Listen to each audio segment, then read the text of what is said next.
Good afternoon, ladies and gentlemen. Welcome to this international webinar, jointly organized by the University Science Malaysia's School of Social Sciences and the De La Salle University Southeast Asia Research Center and Hub, which is based in Manila, Philippines. The title of our webinar is Reclaim the City, Stories and Critical Perspectives from Southeast Asia. I have the pleasure to introduce the moderator of this afternoon's webinar. He is a political scientist who has done extensive research on Islamic politics and social movements, particularly in Indonesia and Malaysia. Previously, he was a Fulbright Fellow based at the Pesantren Islamic Boarding School in South Kalimantan, Indonesia, and an Erasmus Mundus Fellow based, also a recipient of the University of Wisconsin-Madison's Graduate Assistantship and the Australian National University's Doctoral Research Scholarship. His book, Islamification in Indonesia and Malaysia, Shaping Minds, Saving Souls, was published by Routledge in 2018. The book won the Colleagues' Choice Award for Social Science at the 2019 International Convention of Asia Scholars, or ICAS, in Leiden, Netherlands. So without much further ado, ladies and gentlemen, Asmil Tayyab. Okay. Thank you very much, Fernando, for the kind introduction. And also thank you for Ho Hyong Hong as well for co-organizing this webinar today on a very relevant topic for our time. So just a brief intro on the topic that we will be discussing today. So it broaches the important question of who owns the city. So as we know, our society are urbanizing more and more. So it means that the urban space becomes the site of contention. So with various stakeholders, with competing visions of development, contesting the space. So that will be the general focus of our webinar today, and the different perspectives will be presented by our panelists and also our discussants today. So let me first introduce our speakers and our discussants. So we have 4 speakers today, and we have 2 discussants.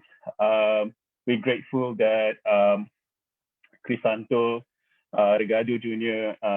Managed to join us despite the tribulations. As we know, the Philippines is experiencing a major flooding and natural disaster right now. So it's great that he's managed to join us this afternoon.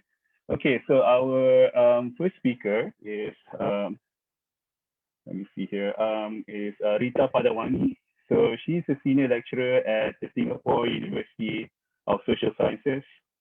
So she received a PhD in sociology from Loyola University Chicago, and MA in urban design from the National University of Singapore, and a Bachelor of Architecture from Parahyangan Catholic University, Indonesia.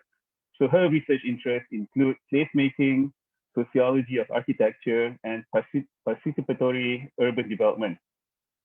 She is a co-coordinator of the collaborative Southeast Asia Neighborhoods Network, an initiative for urban studies research, teaching, and dissemination.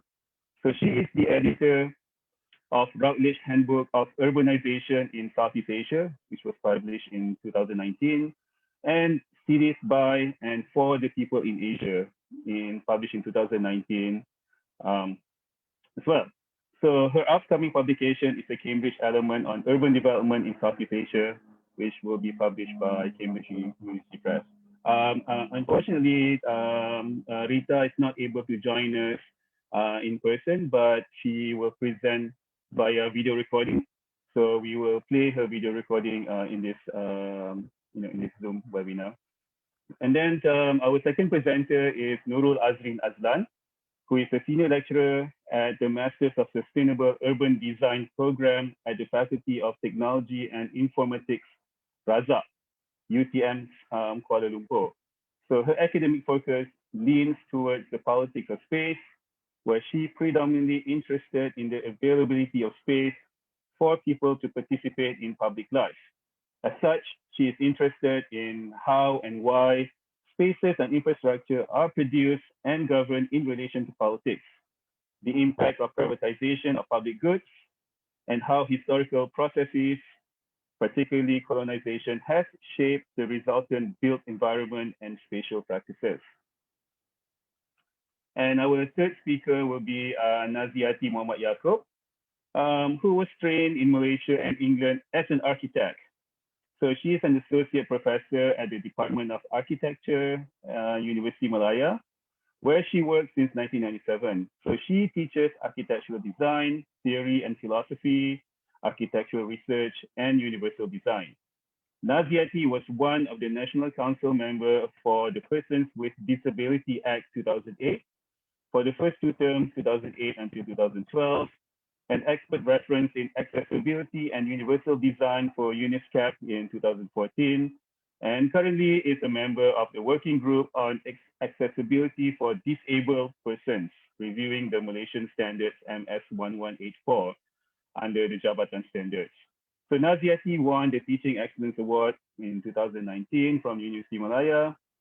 She was the co-chairperson for Harapan OKU Law Reform Group, advocating for the rights of persons with disabilities since July 2018 and retired in May 2020.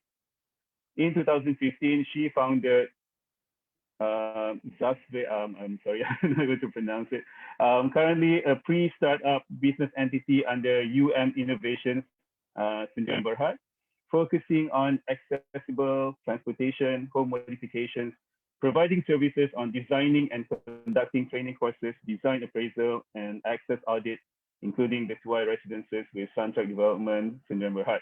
She is currently developing version 2 of the Universal Design Bus Stop under Innovate, University Malaya. And our last speaker is Carlos Piocos III, who is an associate professor at the Department of Literature and a research fellow at the Southeast Asian Research Center and Hub of De La Salle University. His first book, Affect, Narratives and Politics of Southeast Asian Migration, will be published and released by Routledge in 2021. His research interests include literary and cultural studies on migration, gender and sexuality, and Southeast Asia. Okay, so those are our four speakers. And then we have two discussants that will discuss the four presentations by our four speakers, sums up their points and offer their own opinions. So the first discussant is Crisanto Regadio Jr., or Chris, so who is an associate professor from the Behavioral Sciences Department of the De La Salle University Manila College of Liberal Arts. So he obtained his PhD in sociology from De La Salle University and investigated the identity affiliations among Muslim Maguindanao students in Kota Batu City. So he earned his Master's of Science in General Sociology at the Asian Social Institute and his Bachelor of Science in Sociology at the Polytechnic University of the Philippines in Manila. And finally, our second discussant, Suziana Matyasin, who is a senior lecturer at the Department of Development, Planning and Management, School of Social Sciences, University of Science Malaysia in Penang. She received her PhD in Urban and Regional Development from the University of Technology Malaysia. She focuses on international migration, immigrant settlement, and mobility patterns, and the impact of immigration in local development. Her research advances ways in which population issues such as poverty, migration, gender can be integrated into sustainable development. She has worked on projects exploring immigrants, migrant workers' needs, and quality of life in Malaysia, which includes sexual and reproductive health rights and poverty. Recently, she is part of a Newton Fund Impact Scheme project to explore how health needs of women migrant workers in factories in Malaysia can be safeguarded. Okay, so each speaker will have 15 minutes to present, and then each discussant will have 10 minutes to sum up and offer their views. And then finally, we will have a 35-minute Q&A session at the end. Okay, so without further ado, I would like to introduce our first speaker, which is Rita Padawangi, which she will be presented via video recording. Okay. Hi, good afternoon, everyone. Thank you to Dr. Parahyangan for inviting me to this international webinar. I am delighted to be here with you. Although I wish I could have made a live presentation, I have to resort to a recorded one for now. I look forward to joining you directly during the discussion. All right, so let me share with you my thoughts about the topic reclaiming the city. So when Dr. Moore first contacted me about this event, I was immediately reminded to a symposium that I organized 5 years ago at the Asia Research Institute at the National University of Singapore with almost the same title. At the time, the question was about how our urban spaces have evolved after democratization and the changing social landscapes of civil society activism in political life. Although in that particular event, the geographical focus was on Indonesia, I am certain that a similar question on social movements and urban spaces also lingers in the region, as the role of civil society activism grows in parallel with rapid urban developments. Let me start by going back to the basic question. When we say reclaiming the city, what exactly are we reclaiming? For sure, the term reclaiming the city inherently presumes the notion of power inequality in the city, on which the act of reclaiming is a contestation to the existing structures of power. Sharon Zukin's classic Landscapes of Power pointed out that creative destruction of landscape is the most important cultural product of our time, as the changing landscapes of the city reflect the changing economic powers that brought about those changes.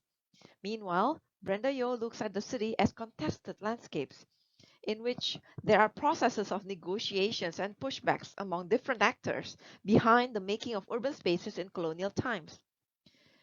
Fast forward to contemporary times, these contestations continue to occur as power inequality in the city persists and the creative destruction of landscape continues to occur. Here are some examples of those destructions from the case study of Jakarta Bay development. While a long-term, considerably poorer resident of the Bay expressed her concern about the new developments, her life space in the city is in stark contrast with the spatial imaginaries of those in power. She said, "My mother and father were fishermen. I was born in Ancol. Hailai was my birthplace. From Ancol, I was moved to Muara Karang, and from Muara Karang to Muara Angke. And now, in Muara Angke, we will be moved again. We are not animals, sir. We are human beings." But the governor of Jakarta at that time, who aligned himself with the interests of property developers of Jakarta Bay, referenced the port of Rotterdam as a superior vision and asserted his authority to destroy the woman's life space, not just as a governor, but also one with better knowledge about what a city should be and what the city should look like.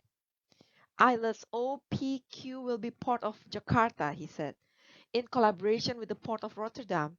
Those who do not like reclamation, listen well. Do you think Ancol was a result of the soil reproducing itself?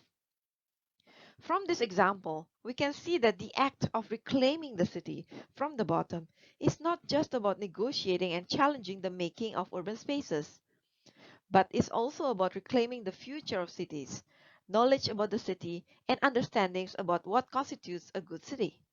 Therefore, the empirical, grounded nature of the act of reclaiming the city also necessitates reclaiming the knowledge about the city. In other words, reclaiming city knowledge and the making of knowledge about the city. Here, I would reiterate the call for reclaiming the city in theory and practice. This quote is from a recent paper as an introduction to the special issue of the journal City, which represents this sentiment. We require a new culture in researching, writing, and debating cities and the knowledge production that takes place in, about, and around them. The ways in which city spaces are produced and reproduced now that perpetuate power inequalities are exacerbated by the production and reproduction of city knowledge that has insufficiently challenged those power inequalities, or, in some cases, also reproduced the problem. The consequences of spatial and epistemological reproduction of power inequality through city building are widespread. Coincidentally, the term reclaiming also needs to be reclaimed, as that particular word has also been appropriated in urban development to reflect land reclamation plans. Such plans abide with these acts of creative destruction of landscapes as part of the production of a desirable city image. The marginalization of coastal communities in Jakarta Bay that we saw in the previous example is just one and perhaps one of the most high profile among the many land reclamation projects across Indonesia and in the region as well. Many cities in Southeast Asia are using land reclamation to build star architectures or mega projects that exemplify the domination of these desirable city images that are established by those endowed with financial resources to build, to afford, and to profit from such spaces. Decisions on building such projects are also affected by access to political leaders. Hence, these mega projects are expressions of power inequality in city making and city knowledge building. So the need to reclaim the city, as well as to reclaim the word reclaiming itself in the city, is increasingly relevant in the continuation of marginalization in the city towards those who are standing in the way of those developments. Civil society groups had attempted to collectively reclaim the development discourse through building alliances with political candidates. However, these alliances may just be a quick stopgap during election seasons and do not fully reclaim the city, nor city knowledge. Here are some images from forced evictions that occurred in Jakarta in 2016, with the image of Joko Widodo, former governor of Jakarta, who was already elected president at that time, supported by the people in this neighborhood, Bukit Duri, because of his promises on kampung upgrading, kampung deret he called it. Nevertheless, the effort to reclaim the city through such alliance was not sustainable, as power inequality in the making of city spaces and development discourses remained. With the continuing domination of technocratic development discourses, displacements also continue to take place. These forced displacements are not only occurring in cities like Jakarta, but also affect communities outside the city to make way for urban expansion. So the images on the top left, top right, and bottom right are from the evictions of Kampung Aquarium in 2016 in North Jakarta. But the image in the bottom left is about the eviction of farmers in Kulon Progo. They were forcefully evicted to make way for a new Yogyakarta International Airport to support the tourism industry of the city of Yogyakarta. The pursuit of a globally presentable infrastructure to welcome visitors to the city, combined with power inequality in the making of the city, result in a cycle of marginalization.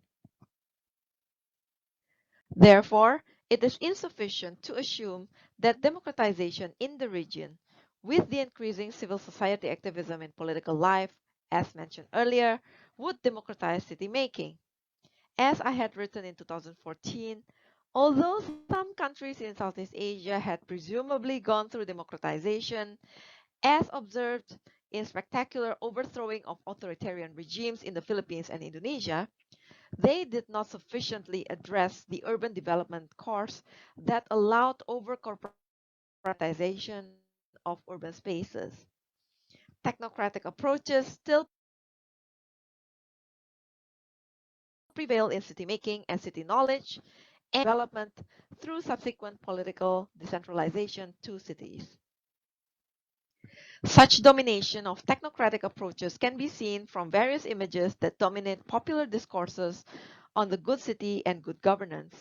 Managerial capacity in building infrastructures and rather than social inclusiveness and social justice become popular expectations of city leadership. And most recently, the domination of technologies in managing the city and addressing urban problems have shaped future aspirations of what a city should become. Smart cities are clear examples of such aspirations, and in this region, many of these initiatives are centering on the technologies rather than the society. These aspirations are not just shared by policymakers and developers, but they are hegemonic. They dominate popular discourses on the city and city knowledge through political and economic dominations of the actors. So, where do we go from here? How do civil societies reclaim the city? Along the question I previously posed, it is important to be clear. What do we mean by the city to be reclaimed? With regards to the contested landscapes I showed before as examples, we have seen public demonstrations against injustices. The picture on the left is the demonstration against Bukit Duri eviction in 2016, and the image on the top right is a large demonstration against the massive Benoa Bay land reclamation project in Bali. And the image on the bottom right is a demonstration by civil society activists and fisherfolks on one of the artificial islands on Jakarta Bay that became the center of attention for a bribery case in 2016.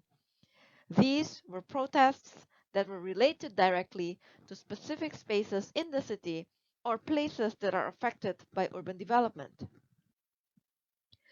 While those site-specific protests to reclaim particular city spaces continue, we also witness large-scale demonstrations in city centers. So these images are from recent protests in Bangkok for political reform and demonstrations in Jakarta against the omnibus law that was just passed last month. These public protests are acts of reclaiming the city, and they remain important civil society spaces for political activism of reclaiming not just the city, but many other aspects of societal life and livelihoods. The city is the landscape of those societal life, but the city is also a contested landscape to be reclaimed. Reclaiming the city, nevertheless, also comes through different channels. Reclaiming the city, well, can be expressed through transient occupation of public spaces to advocate alternative urban development agenda and the need for reform, can also appear as actions, collective actions, in everyday life. Reclaiming the city through direct interventions in urban spaces, collectively, in local neighborhoods, although incremental, is another powerful avenue. The ability to collectively contest spaces, to negotiate, and to intervene is often more accessible in the local level. These can be in the form of participatory housing improvement, which brings together community members to collectively make decisions and to collectively advocate for such interventions to take place. These local incremental actions can also be in the form of social gatherings and spatial negotiations in the local level. They may come across as very ordinary, but the act of reclaiming the city to challenge power inequality in the city needs to start by emphasizing the importance of having these spaces of encounters which lead to discussions and exchanges on shaping the city yet to come.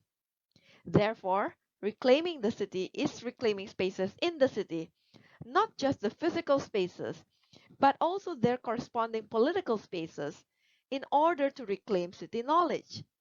It is by reclaiming city knowledge that the actions of reclaiming city spaces can be sustainable, as reclaiming city knowledge projects challenges to power inequality for the future of the city beyond what we are seeing and experiencing today. Finally, let me summarize my presentation with this image, which is one of my favorite photos from my field site in Jakarta. It has become the poster of Reclaiming the City Symposium in 2015. It's a photo of a mural in front of a teacher's house in the midst of the evicted Bukiduri community. The text reads, "Even though we have differences, we have one hope for a better life." This image and the meaning of the text encapsulates the objective of reclaiming the city for a better life for everyone. To do so, reclaiming the city is not only about reclaiming spaces of today, but also collectively reclaiming city knowledge that affects aspirations for future cities. Thank you.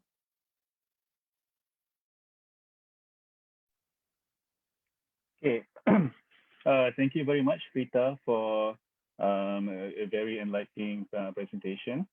And I mean, it's especially we can see in Indonesia, in Jakarta, some of the examples shown by Rita, the forced eviction, which actually one of the factors that led to the ouster of the former Jakarta governor Ahok, the one that the quote, whose quote that she mentioned in the presentation. So, but I especially like Rita's quote, so the reclaiming the city is not just about the physical space, but it's also reclaiming the political space, as a way to push back against the rampant development and the politicians who are in bed with developers.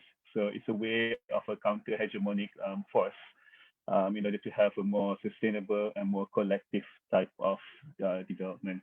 Okay, so I would like to invite our second speaker, which is Naziriti Mohammad Yakoo. So please, you have the floor.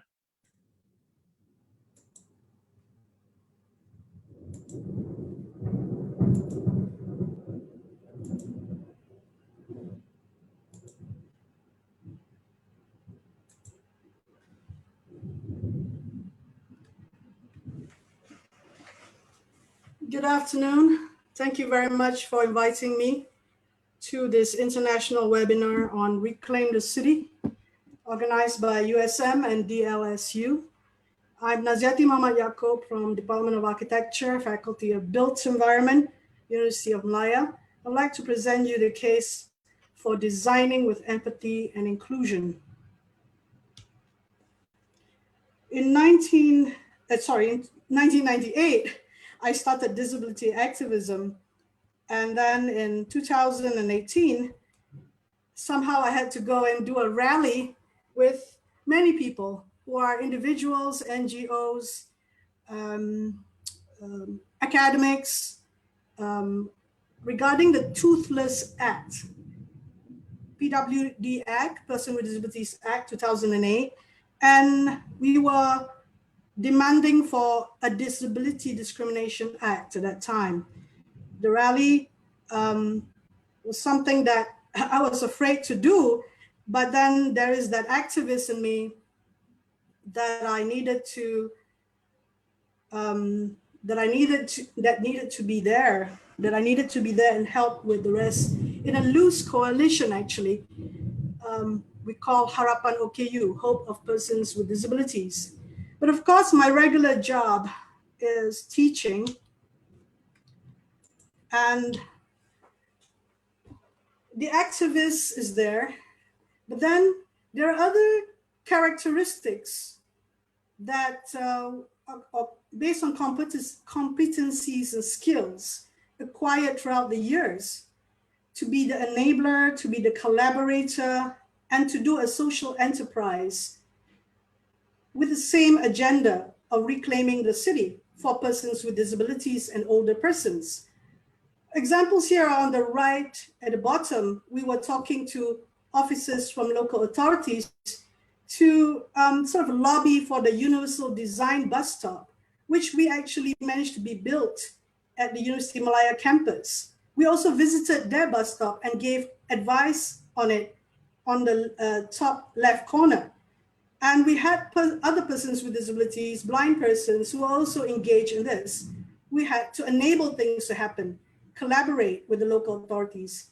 And this is the point that I'm trying to push today, the social consciousness in professionals, such as the built environment professionals, and in particular, the roles that architects can do These are like the four cardinals, north, south, east, and west, of what a professional can do after acquiring all the skills to be an activist, motivated by other activists as well, to be a collaborator. You can do research projects or projects that you can build and work on.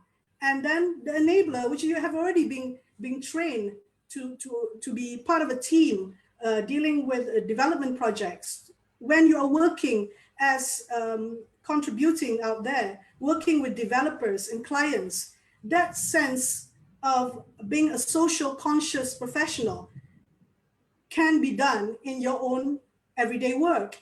And for those who like to start out to be in social enterprise with the SDGs of sustainability, social justice, and economic viability, you need to maintain the enterprise, the social enterprise, so that it can be propagated, the idea.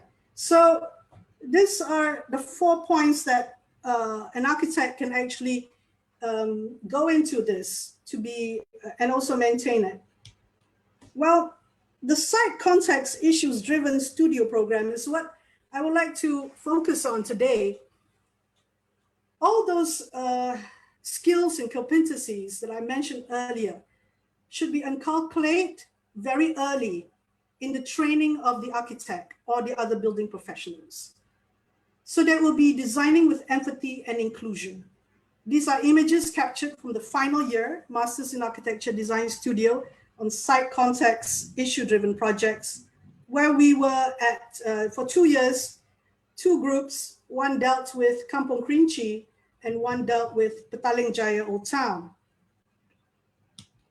We present a case for a new agenda. This is the ordinary things, designing, this could be a mundane thing that people do, but architects, students of architecture has been working on fantasy projects. And when they go out into employment, they put themselves in a cocoon, and that is what is wanted by society. But how are we going to inculcate them that social consciousness? So in our projects, they have to interview with residents as stakeholders. They have to go to site investigations and data gathering from the site. Architects mostly are needed to provide that value to define style. So my colleague Kevin Matlow, critical of architects becoming stylists rather than being critical of stylistic tendencies, and focus on content. Content is context. That is the design problem, in context. And architects just look at form at the end of the day. So we're trying to break that cycle. So how should we translate our concerns in the work that we do as studio tutors in architecture education? The studio approach is re-examining community architecture with site-specific issues in local context situations, or we call them context specificity projects. And the theme, when the students go to the sites, the themes that emerge, they did not have it in their mind or preconceivedness what they want to do. When they investigate the sites tell them what it should be done, yeah? So that should be the way. So you have pedagogical, educational, community buildings, market, religious buildings, gardens, and recreational. The school typology is often of interest to students. As you can see the list of projects that the student did in Kampung Kerinci and Petaling Jaya Old Town in a collaborative design approach with the studio masters and the stakeholders. You can see there's a lot of educational concerns with educational programs, such as preschool and childcare, primary school, secondary school, technical and vocational education, Mara Vocational College, and universities, and so on, apart from the others that I mentioned earlier. Geographically separated by a forested hill, Kampung Kerinci and Petaling Jaya Old Town are linked by a handful of trunk roads and a railway. Both sites were established in the first half of the 20th century to accommodate the fast-growing population and expanding sprawl of Kuala Lumpur city at their present states. So we have Kampung Kerinci community facing typical low-income urban population problems, primarily attributed to poor planning of overcrowding, traffic congestion, and lack of community facilities, especially for transportation and recreational and sports. In the past, Kampung Kerinci was declared as a squatter village by Kuala Lumpur City Hall. Today, the area consists of mostly high-density social housing blocks, but the problems of traffic congestion, overcrowding, and the lack of public facilities essential for a young population still plague in place. Impassable pedestrian sidewalks are illegally made permanent parking lots, with the low-income resident having poor public transportation amenities, resulting to using old cars that are quickly abandoned, and congesting sidewalks and other aspects of abandonment and dereliction makes for difficulties for the residents with no proper recreational facilities, especially for the more vulnerable groups such as the older persons and disabled persons stuck in their homes. So later I will show what the students of architecture did in trying to solve this problem. Yeah. Petaling Jaya, Old Town. In contrast, the Petaling Jaya community is undergoing abandonment and decay as well as aging population. Predominantly residential area with many abandoned houses, underutilization and impoverished buildings, and overall uninspiring urban condition. Some residents were leaving. Although the wet market and shops in the town center were still the beating heart of the community, it is therefore easy to predict the imminence of gentrification that will change the face of the whole area, including the relocation of the said wet market. By then, the absence of a wet market, wet or dry or both, would change the map of the community daily activities, behavior, expectations, and lives. So the overall feeling of abandonment was consistently felt throughout all parts of PJ Old Town. Here is an example of Kampung Kerinci projects that the student did. It was master planning, a lot of master planning, and the sites are not exclusive, but it is studied in context, the flows, the pedestrian flows, traffic conditions, and so on. I will go into the projects after this. Okay, Kampung Kerinci. The first case study, in terms of external and street environment, we set problems that are quite complex with different types of housing development, high-end residential area near the Bukit Gasing. However, with much barriers, although the street was interesting with plants, the sidewalks were full of obstacles with open drains and illegal parking on the pavement street. So one of the students, Yves, identified the biggest problem was the lack of spaces for recreation and an urgent need to reclaim the public realm back for people. The road is designed for cars and not humans. Trying to create a better public environment for the B40 low-income population with a lack of public transportation, Yves chose to prioritize the street environment and solve the complex problems of the street with structures for recreation and in between spaces to add the much needed pocket parks and other community programs. The project by Lo Juyin was at the outset had interpreted her the client is uncertain as a local authority. It was clear to her, however, that the street market was vital to the community's identity whilst providing for cheap, convenient, and diverse household items and food. As Lo Juyin delved further into the project, she discovered the complexity of sorting out the street market of its haphazardness, dirtiness, and lack of facilities and the related problems of traffic congestion and flow. So she did more site visits and she realized that she has to design for the people and focus on seeing how people would use her design. Lo Juyin stated that a small project or seemingly lack of a large building does not necessarily mean lack of complexity. So hers was a highly complex project, right down to the detail of designing the street environment and also doing a prototype on the shelter or collapsible structure for the traders. So in PJO Town, we had a lot of it in MCO time. So there's a lot of Zoom online learning, doing annotation. And actually, we also had MBPJ counselor coming in and external critics from the industry. And this project is students and tutors making a collective decision to focus on communities such as, like in Kampung Kerinci, on the market, bus terminal, in PJ Old Town, library, sports center, schools, college, university, hospital, religious buildings, community center, and recreational areas. No museum and galleries here, folks. Eventually, the studio was engaged in a transformation agenda of a master plan and urban design oriented to urban architecture solutions. So we see that that is the emphasis in the studio. The projects also dealt with technical issues where there are issues of monsoon drain areas or existing pedestrian passages and linkages and resolving flooding problems. In this case study, where Wang Changhe did a botanic garden, he created a shared common space. This is an old Dusun Banda, which has nothing there and is very highly inaccessible too, but he proposed a botanic gardens, which and is for health, education, transportation, the relocation of the railway station nearer to the junction where the market is, outdoor activity and immediate neighborhood identity. Therefore, this is something that the student did.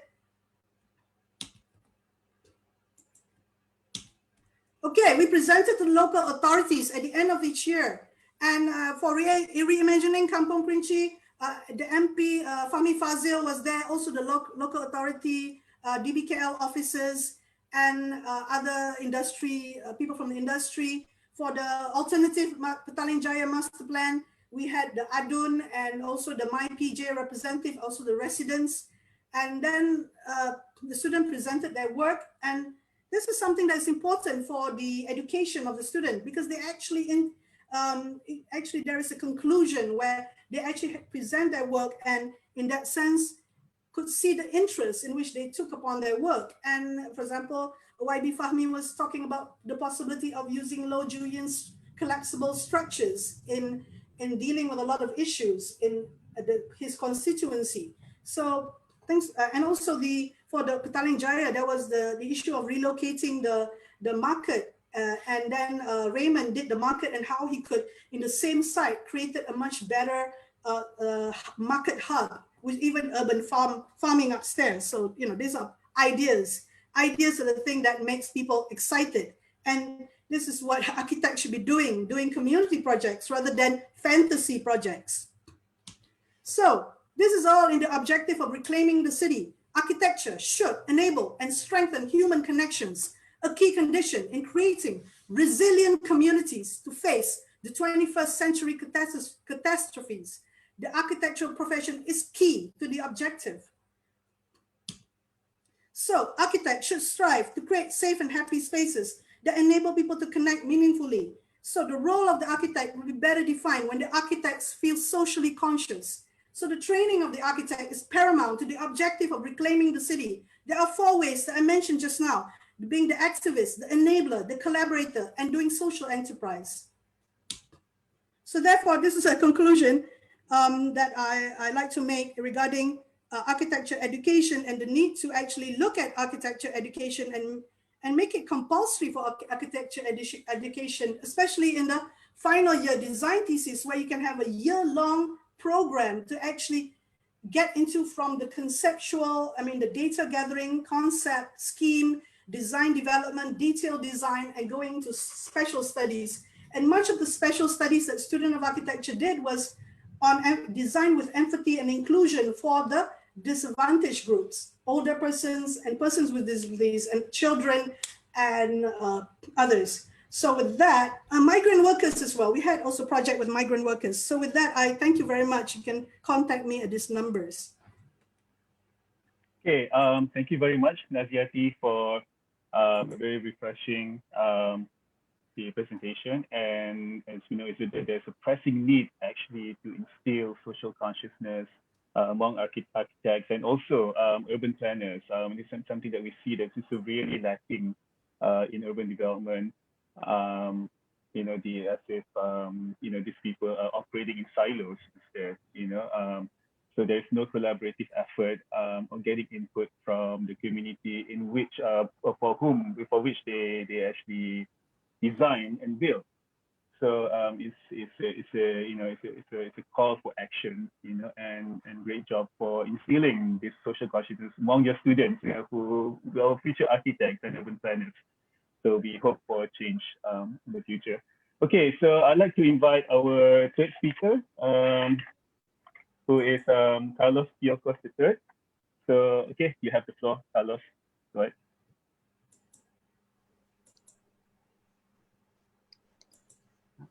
First of all, I would like to thank Dr. Por Yong Hong, Dr. Fernie Santiago, and the rest of the organizers from School of Social Sciences of University Science Malaysia and De La Salle University Southeast Asia Research Center and Hub for this wonderful opportunity to join in these provocative conversations on ways of imagining how to reclaim the city in a region with cities still reeling from diverse colonial legacies and still rapidly changing and developing under the aegis and advancement of global capital. Earlier, Dr. Padawangi has intuited how these cities are sites where claims and vocabularies of who has the right to the city are continually contested, while Dr. Yakoo pushes us to think about how architects and urban planners can transform our cities to bear on the virtues of ethics, virtues and ethics of empathy and social inclusion.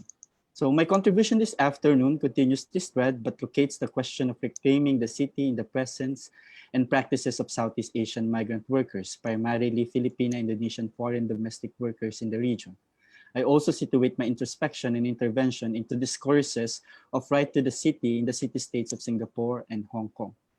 On weekends, some of the busiest shopping and business districts of Hong Kong and Singapore transform into festive sites where Filipino Indonesian women congregate, relax, and socialize with their fellow domestic workers.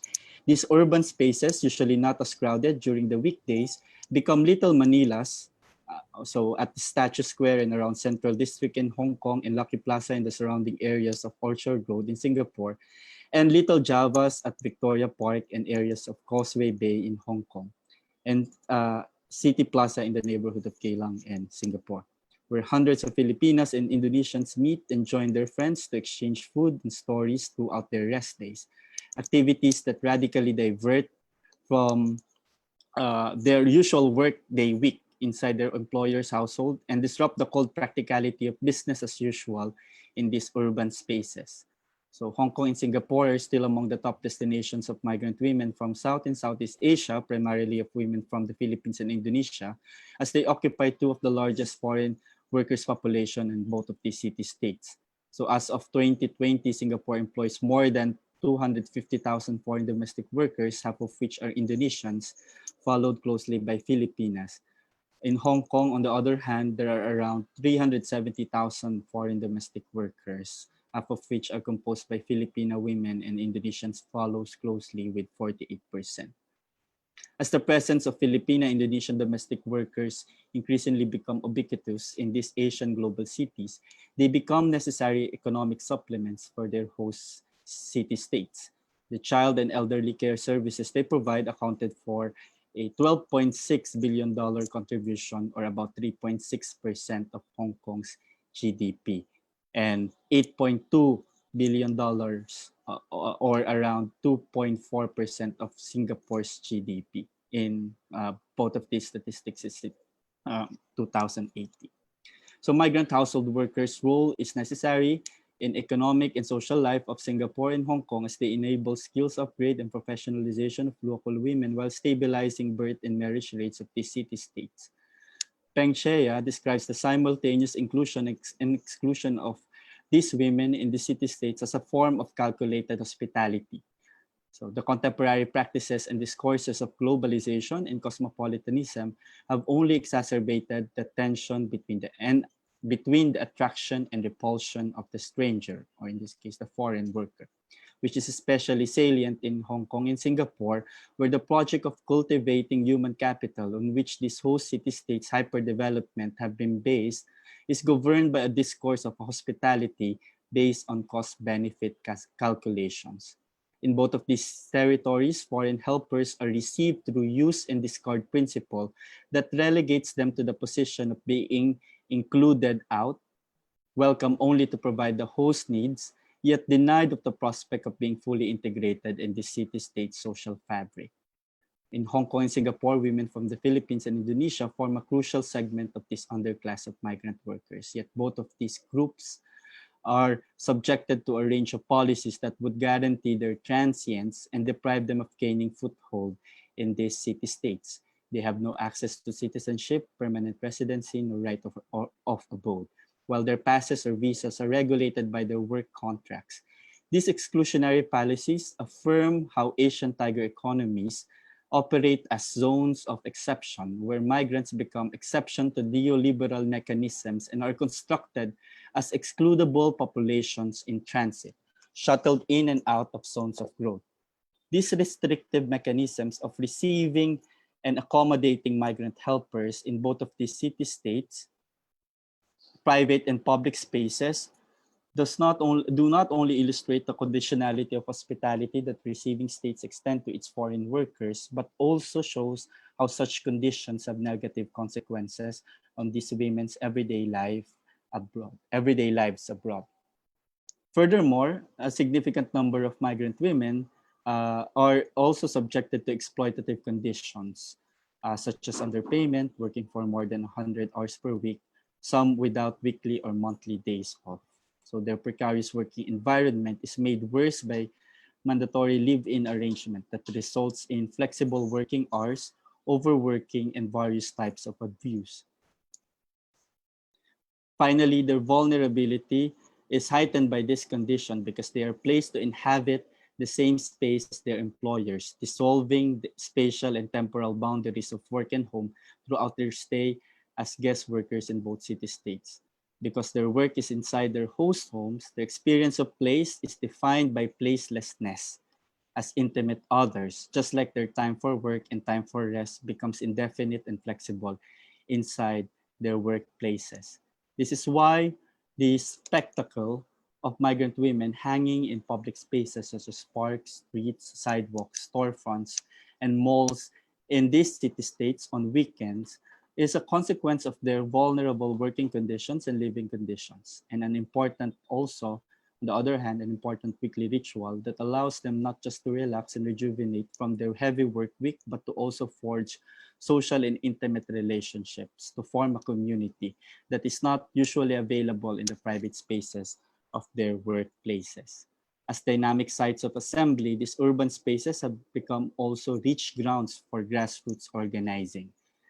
As a result, migrant women and their social practices in public, as Nicole Constable argued, do not only challenge and reconstruct the domestic, public, and private political dichotomies in these city-states, but also demonstrates how the domestic transcends and transforms the public, political, transnational, and global.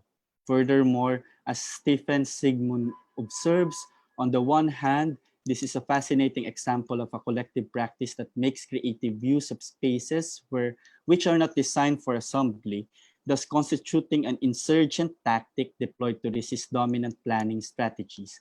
On the other hand, this practice makes visible in dramatic fashion a commodification of the domestic sphere through a feminization of wage labor. Thus, the takeover of urban public spaces in Singapore and Hong Kong then is a site for contradiction, highlighting intersections of gender, culture, sexuality, class, and the international division of labor.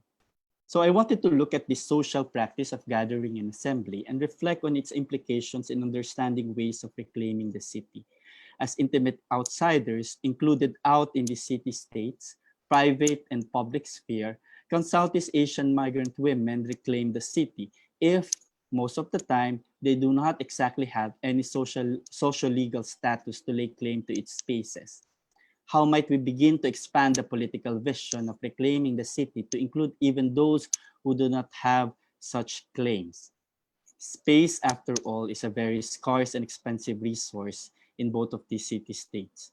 Due to the economic hyperdevelopment throughout the past decades, Property prices in these city-states continue to spike, with commercialization eating up residential spaces and heritage sites.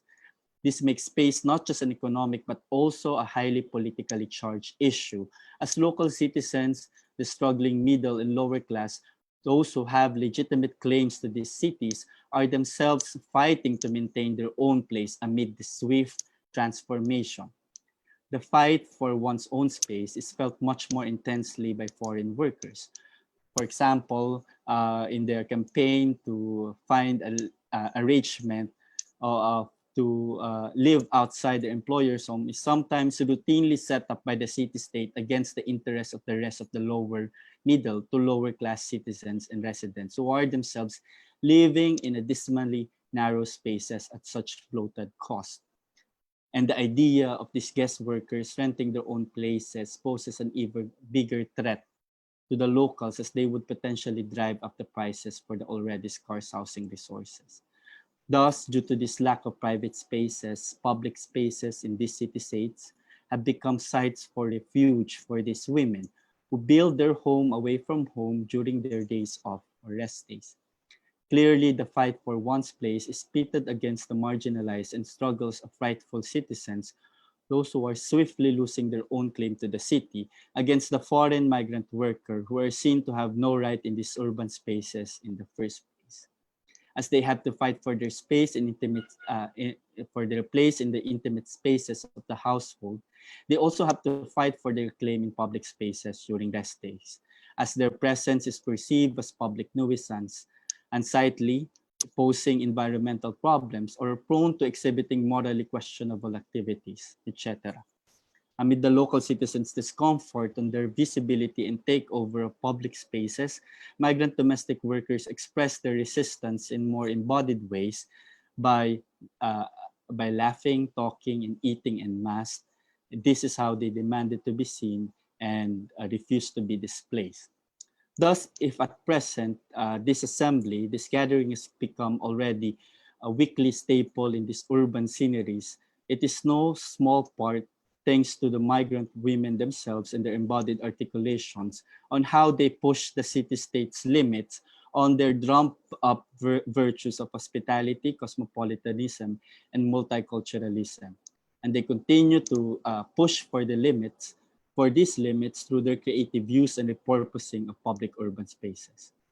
So with this, perhaps we can further broaden the ways in which we can imagine who bears the right to the city and rethink how we might think of foreignness and migrancy, not as a problem, but a possible solution to imaginize of reclaiming the city. As Bonnie Honig in Democracy and Foreigner state, rather than think about how should we solve the problem of foreignness or what should we do about them, perhaps we should probe into what problems does foreignness solve for us. Or rather than thinking about how should we solve the problem of foreigners in our city, perhaps it might be more productive to recalibrate that question to what problems does foreigners in the city solve for us. Here, I would like to rethink some of the social practices and public spaces of migrant domestic workers in both of these city-states and look at how it can re-energize our concept of right to city. Perhaps we can look into these practices and think about what forms of democratization of urban spaces are brought into the fore by foreigners owning and taking over or even colonizing public spaces. There is, of course, a contradiction at the heart of this occupation, as migrant women flocking and gathering to these urban spaces and their movement to these urban spaces are facilitated by global capital, as most of these spaces are near the commerce and businesses that cater to this migrant women's mobility. So remittances, centers, courier services, and sometimes shops that commodify ideas and products of their homelands. However, it should also be noted how the presence of migrant women re-energize local and small businesses of citizens in these areas. Initially, while the takeover would look like they are repurposing how these commercial areas are intended, their presence are also marked by the very same push for global capitalism. And then perhaps we could also think about how this can be sites of cultural diversity even though at some extent this form of cultural diversity can also be commodified.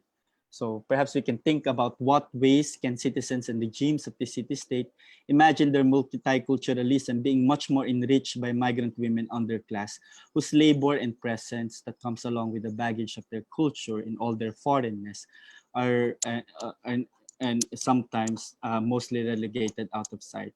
So how can this denigrated forms of lower class cultural diversity it can actually be what produces the multiculturalism of these city-states. So as sites of pleasure and effective power, how do these undesirable bodies reconfigure the ways we see the dimension of gender and sexuality and desire in the dynamic of reclaiming the city? So rather than seeing their embodied performance of intimacy in public spaces, so for example, when we see homosexual activities or lesbian pairings among domestic workers, or when we see interracial affairs in public, how can we see them as not beyond the threat of beyond the threat to the moral fabric of the city states? But perhaps we can think about how these expressions allow us to rethink feminist and queer politics of multiculturalism.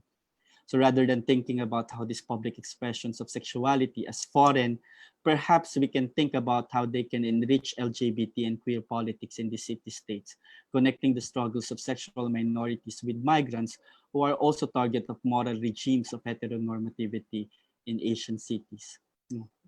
Finally, perhaps it might be productive to look at the deeper connections in the relationships of politics of reclaiming urban spaces in these city-states. In Hong Kong, it might be productive to begin to imagine the intersections of resistance in the politics of sanctioned occupation of migrant workers in public spaces and the disruptive politics of Occupy movements. Given the limits of political demonstration in Singapore, this might not be as applicable. But perhaps what we can start to think about is how much of these social practices can open up space for civil society to more openly reclaim the city-state's public spaces for grassroots organizing. In short, how can these foreigners' use of public urban spaces can serve as a model for citizens to think about how they can repurpose and colonize the public spheres themselves to push for more democratic values in their own city.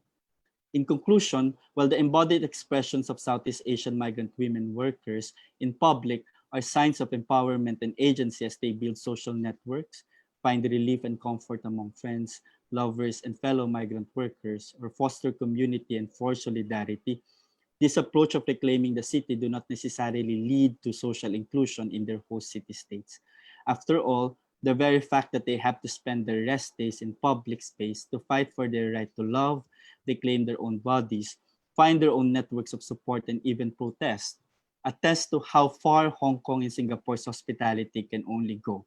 This is why reclaiming the city is a continuing project, as these social practices still reflect openings and thresholds of Southeast Asian cities that could be actively examined and challenged by foreigners or intimate outsiders, or those who are still perceived as outsiders, no matter how intimate and involved they are in our city's development. So that's all. Thank you very much.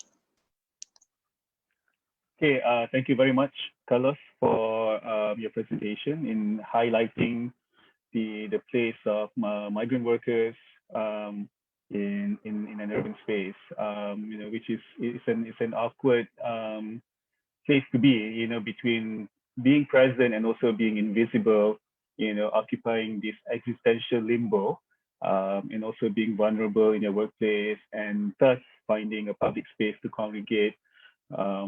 And also I find it interesting that that you mentioned, these sites where migrant workers congregate, becomes a place for political organizing as well, because you can see, at least in the case of Indonesia, in last year's presidential election, where the Indonesian domestic workers congregate at the Victoria Station in Hong Kong became a site of political organizing, and you get political parties actually holding campaign events and things like that, and get out the vote. So it's quite interesting to see, especially reaching out to the diaspora, in this case, the migrant workers. Thank you, Carlos.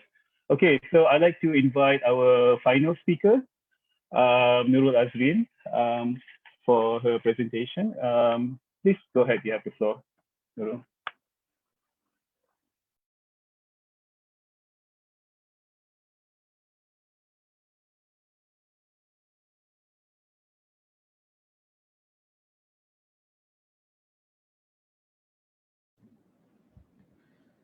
All right, I'm sharing my screen now. Yeah.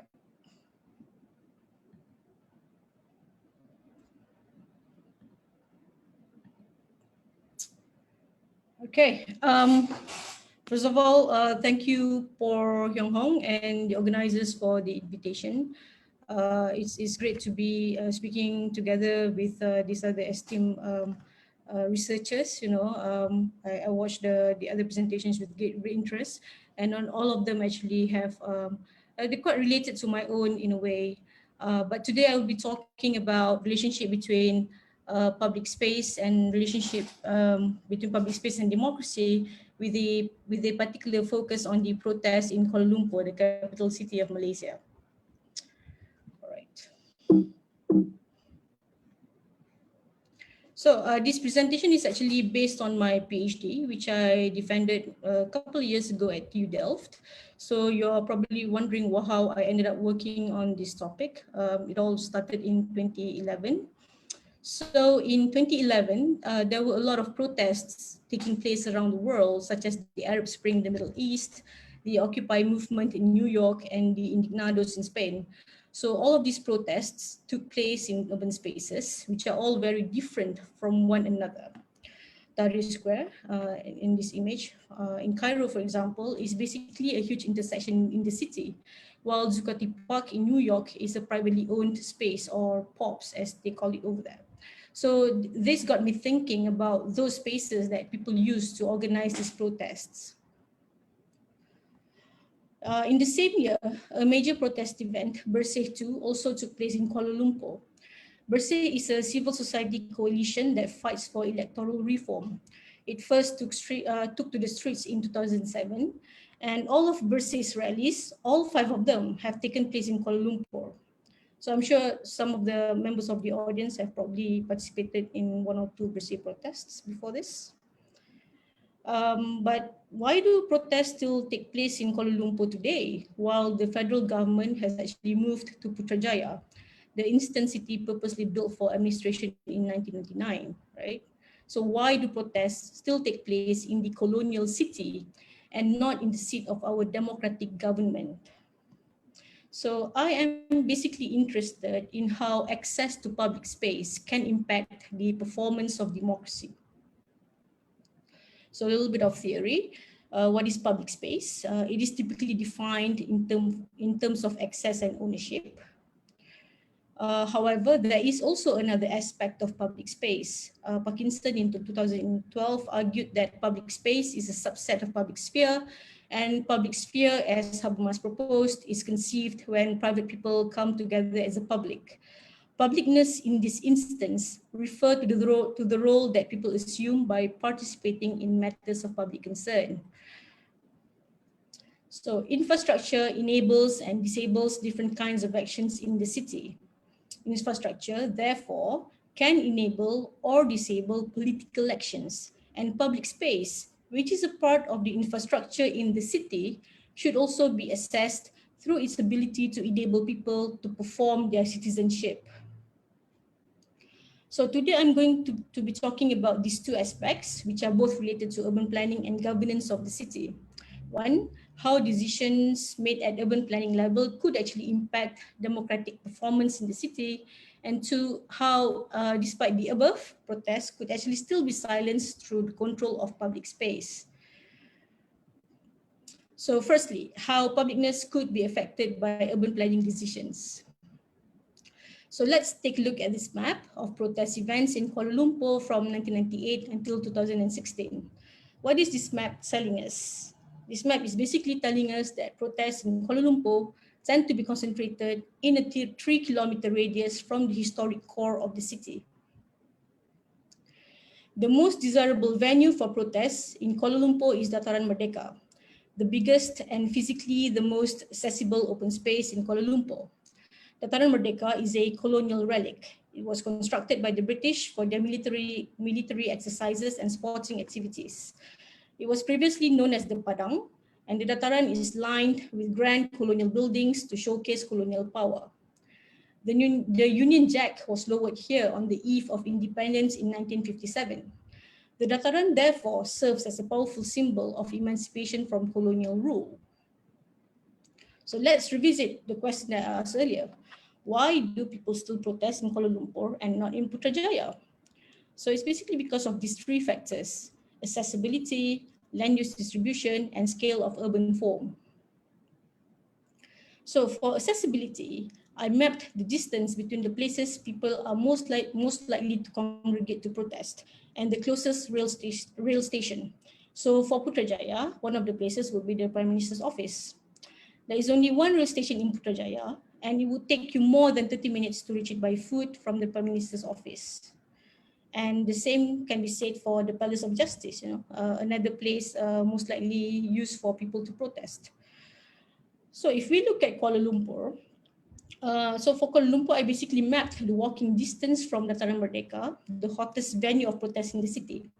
As you can see, within 10 minutes of walking, there are 5 rail stations, and in 20 minutes you add 8 more rail stations, and in 30 minutes you add 7 more rail stations. So in total, there are 20 stations that you can walk from to Dataran Merdeka. But then you might argue, okay, but they can just shut down the train services, right? So then what happens? Okay, now we take a look at the land use distribution of both Putrajaya and KL. The land use distribution in Putrajaya follows a certain zoning logic, and the zoning brush is also quite broadly applied to the master plan.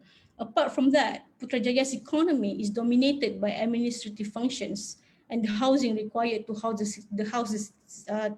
the civil servants. So it's kind of a monofunctional city. So if we were to compare that with KL, with its more fine-grained mix of functions, it not only provides a ready audience for the protest, but also potential new protesters who might be attracted to participate on the day itself, simply by being there and watching these people protesting.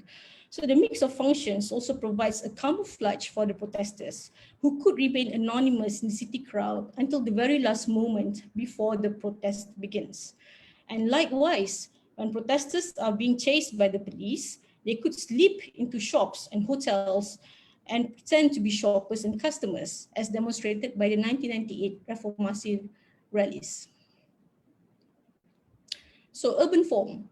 Urban form basically influences street protests in 2 ways: the movement trajectory of a protest and the production of image. Street protest is an activity that requires visibility in order to be noticed, and yet at the same time, the possibility of escape should there be clashes. While wide and uninterrupted boulevards may seem like a great setting for a protest march, Baron Haussmann basically cut Paris through with this typology in order to quell dissent, since boulevards enable troops to penetrate the city easier and at the same time limit the ability of protesters to construct barricades, right? Because it would just take them longer to do it. So since accessibility, land use, and urban form are determined by city planners and administrators, especially for an instant city like Putrajaya, the architecture of the city can be designed to enable or disable the performance of democracy. The architecture of Putrajaya is not just a mimicry in terms of the jumble of styles borrowed from elsewhere, imposed on the structures and urban design, but in disabling the performance of democracy, the planning basically mimics a colonial attitude towards space. Okay, now we take a look at the second aspect, how protests could be silenced through control of public space. So even though Dataran Merdeka is the most desirable space in KL for protest, protesters were often barred from entering Dataran Merdeka. So this piece of legislation that you see here determines the do's and don'ts of the Dataran. Section 4 lists 19 items that cannot be done without the consent of the mayor. This includes eating, drinking, smoking, stepping on the grass, and lying down on the grass.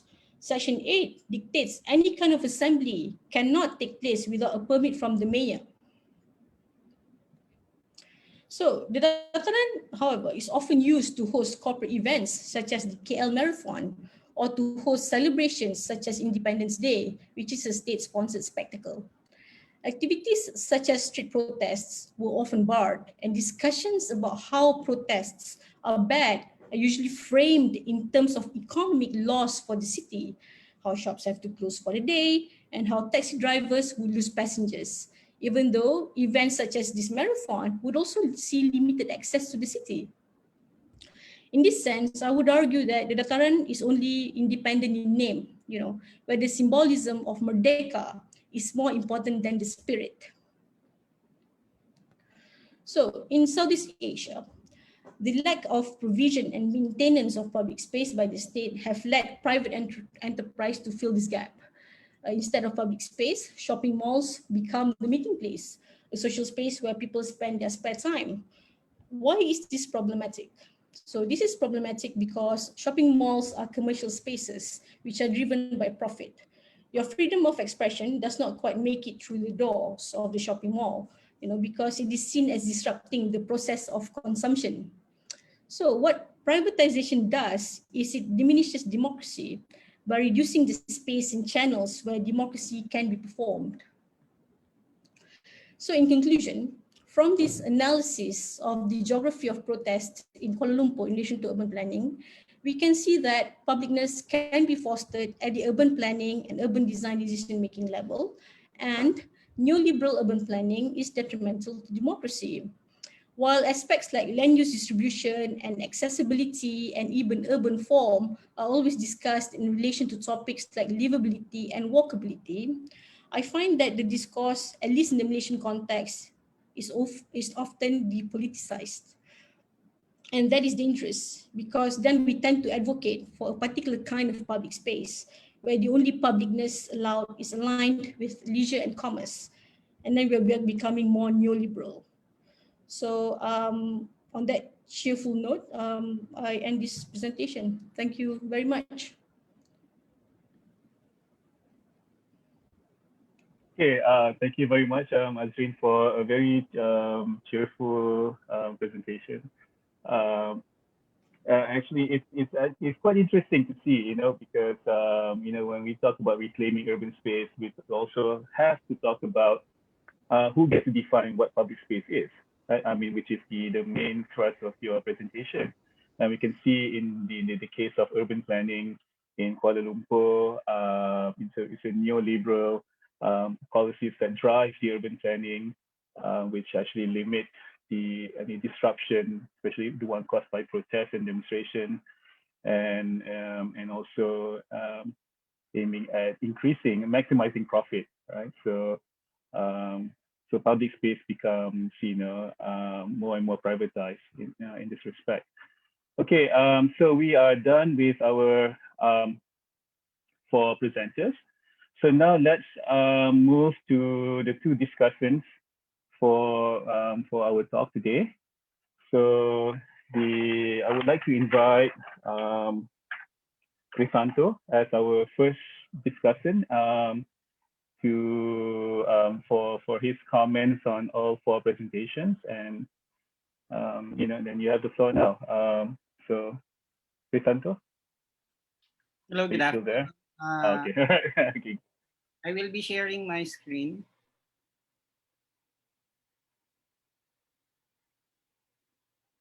So congratulations to the 4 presenters. So I myself is interested in the migration project, and my research has something to do with local migration of Muslim Filipinos from Mindanao. And currently, I'm writing with my senior high school students as my co-researchers the Cordilleran migration here in Metro Manila. So what I got from the first presenter is the idea of a contested landscape, the urban city as a contested landscape. So I got this one from the first presenter, the idea of reclamation versus reclamation. So reclamation is anchored in the marginalization of the urban poor community. And we should look at this quote-unquote development project as a guise for forced eviction for certain interest group. So for us, when we talk about relocation, it is relocation to a new space of displaced individuals because of the development project. So we can easily associate it with the uprooting of these individuals from the source of their livelihood. But I think the first presenter highlighted the idea that when we relocate a community, when we relocate individual, we uproot them from their quote-unquote community or the cultural space and their identity space. So what you're destroying is not just an urban space, but you're destroying a cultural space where collective and individual identity is developed. So when we talk about reclamation or to reclaim the city, it is not just to reclaim the source of livelihood of this individual, to provide them with a new geographical space where they can easily land on a job. But there must be is a consideration on reclaiming their community or to reclaim collective knowledge, to reclaim their cultural space. So I would just like to ask siguro for the first presenter, what do we reclaim? The historical community or the progressive community? And what I got from the first presenter is reclamation is a collective process. So it must engage people's organizations, civil society groups, and other stakeholders, primarily the local government and the national government. For the second presenter, so I got the idea of or dislocation versus reclamation. So when we talk about relocation, I think we need to associate it with the idea of dislocation also. So when we have a relocation project, the designer, the national government, the local government, and the professionals who design the community, they intend to recreate the community space, the houses, the street, the markets, but they are not recreating or provide a relocation for the community.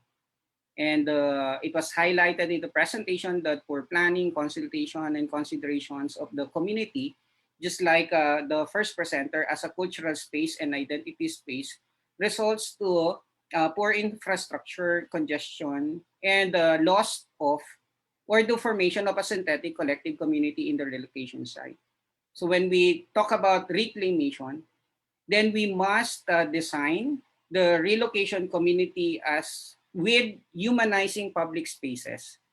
So part of that will be parks, recreation centers, cultural centers, and it depends on your perspective. You may include other humanizing public spaces. For the third presenter, which is in the context of immigration, so I got the idea of in or / exclusion versus reclamation. So although Filipino migrant workers were accepted as part of the working force of the host community, the host government, but the host government introduced and implement selective humanizing labor policy. So in general, they are blinded on the spectacles of vulnerability and experiences of oppression of the migrant workers. And so to reclaim the city or to reclaim this space, there must be integrative migrant worker policies. And primarily, the host government needs to consider legitimization of the migrant workers' rights and interests for them to promote humanizing labor policy. And at the same time, to allow the migrant workers to make use of the public spaces as not just as a place for them to reclaim their national and cultural identities as a Filipino when they mingle with fellow Filipino, but as a space of democratization. And also to promote inclusive migrant worker policies, especially for women and the LGBTQ++ community of migrant workers. And for the last presenter, which I love, which I also love, I got the idea of geographic space as a physical space and as a symbolic space. So as a physical space, it is a geographic space of development, so for industrialization and commerce, but at the same time, it becomes a symbolic space of oppression and marginalization. And it also becomes a symbolic space of protest. However, just like what the presenter shared with us this afternoon, the state would like to limit the democratization of these symbolic spaces of oppression and marginalization as symbolic space of protest. So reclamation of these public spaces means or democratization of public spaces. So public space for protest and to continue the utilization of the public of these spaces for freedom of expression and speech. So thank you.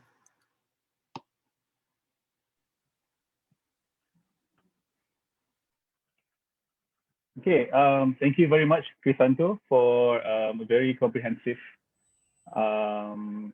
summarization and also comments on all the 4 presentations. So now we will go to our second discussant, Susiana, who will summarize and comment on the 4 presentations. Okay, Susie, you have the floor now. All right. Thank you, Azmin. So thank you for the organizer for inviting me to this webinar. So I'm very glad to hear the perspective of the or the issues of the urbanization, around across the discipline of the studies. Okay, as my background is in development studies, so I try to retract all the issues and try to simplify it into the perspective of issues of urbanization. All right, so I start with Rita. Okay, Rita talked about the democratization and the reclaiming to the cities, and Crisanto also talked about something on migration. So if we can see, there is the similar between Crisanto and Rita's discussion. They are talking about the migration. All right, whereby Crisanto talk about the international migration and Rita talk about the internal migration. So both migration, as we know, is actually, they are both in a vulnerable groups. All right, and then and Naziriti talk about the designing with empathy and inclusion, talking about the space for the marginalized people, specifically person with disability. So she has to an extensive work for lobbying the local authority to improve the public transport, which is one of the most important issues in urbanization.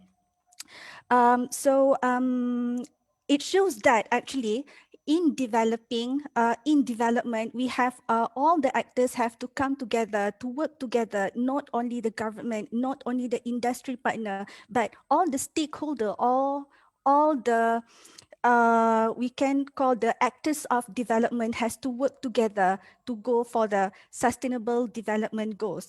So Naziriti's work shows that the importance of to incorporate all level of the stakeholder in development in making cities friendly and addressing the target of sustainable development goals number 11. Among the issues touched by Naziriti is the poor infrastructure lack of community facilities, and then about the environment, poor quality of life, and urban poverty, which is urban poverty is a prominent issues happen all over the world as our world is the urbanization rate is starting to grow to improve to 80%. All right. And then Carlos, this is my favorite topic. Carlos talked about the migrant workers in Hong Kong, talking about the domestic migrant workers in Hong Kong. So Carlos has mentioned about how vulnerable these people in destination, they are moving from the origin to the destination in order to get a better income.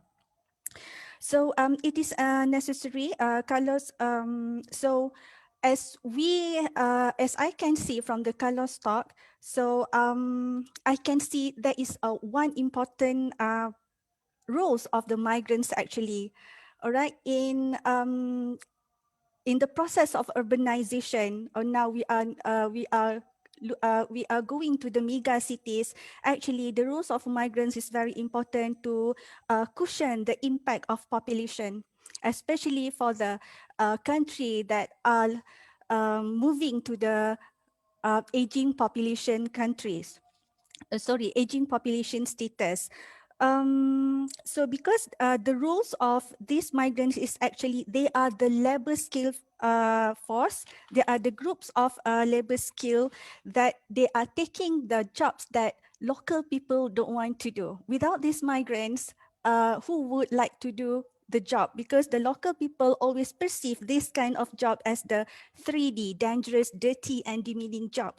So it is very important to acknowledge the roles of this migrant, whether it is international or whether it is internal migrant, like what Rita said just now, that these local people has been pushing away from their place one another place because of the active development project in their places.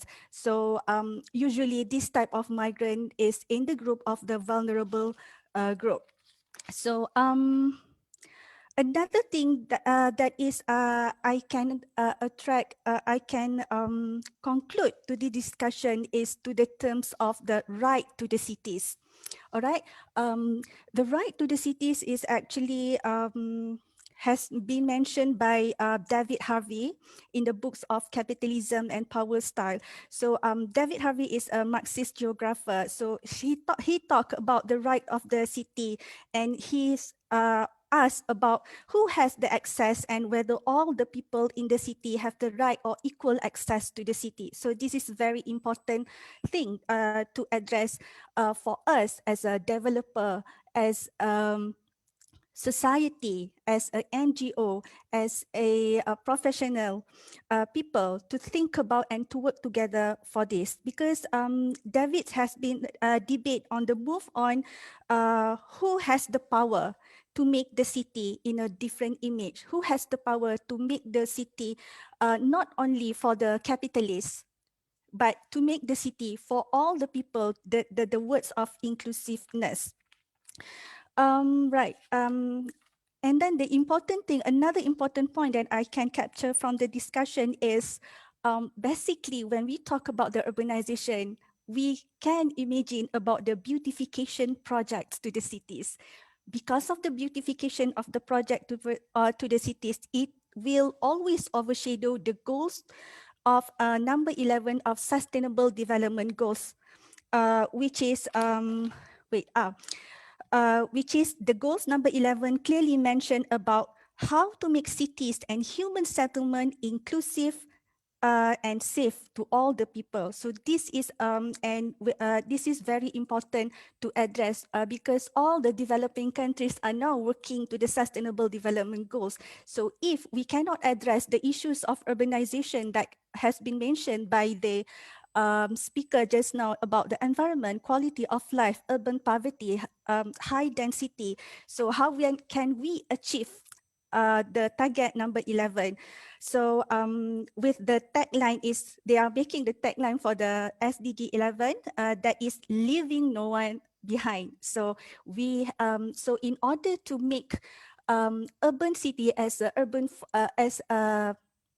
friendly urban, so we have to make sure that no one leaving behind, and we have to integrate everyone in the decision making. We have to ask these marginalized people, the people with disability, the migrants, the poor people, what they want for or what they perceive for development, what is their right. So I think that's all, and thank you.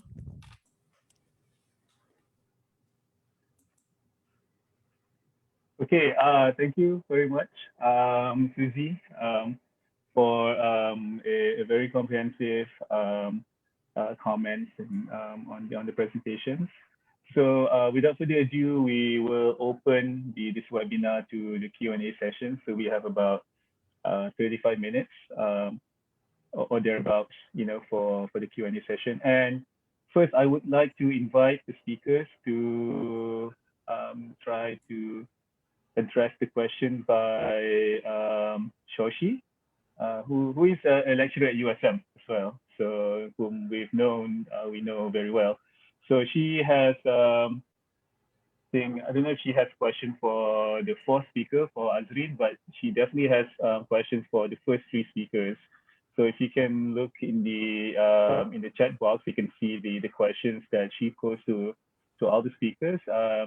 And then you can try to answer these questions to the best of your ability. We can start with Rita first because that's the first question. So go ahead, Rita. All right, thank you, Asmil. All right, so I will try to answer first the question about whether the plan to move the capital away from Jakarta would actually impact or change the official discourse on Jakarta as a power center, as well as the development's heart. Well, I would say that actually this plan to move the capital, right, is first of all, it seems like it's a symbolic move that it attempts to move the national government, but at the same time, it doesn't actually change the fact about the centralization of the economic powers in Jakarta.